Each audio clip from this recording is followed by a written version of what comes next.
My very first job was my very first business.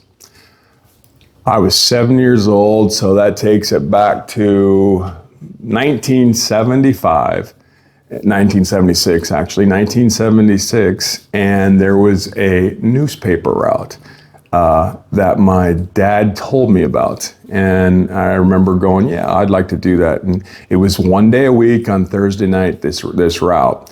There was 200 papers. It was actually a free paper. I think it was called the Thrifty Nickel or something like that. But you would take and deliver this paper at every house. But there was 200 of these papers that get delivered to us on Thursday. And then I'd roll them all up, put a rubber band around every newspaper. My dad's put together a bag, a big pouch bag that would fit all 200 papers in it with one strap that went over the shoulder.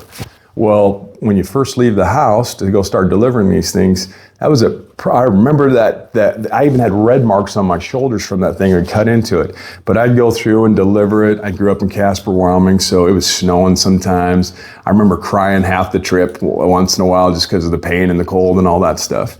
But really started learning how to make money. That was the coolest thing about it. One of the things that I did is we went to the regular newspaper route to find a different bag because that big bag wasn't working.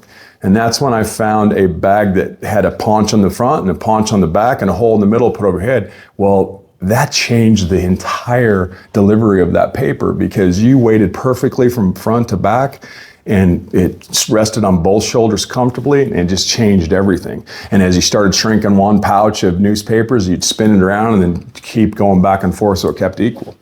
But little did I know, that was the first time I started learning about how to build tools, to acquire tools to build a business, and how it starts changing efficiency and time and comfort and production.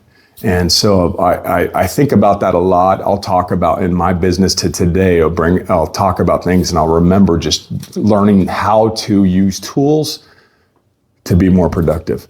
And how it's such an important thing to always be looking for something else.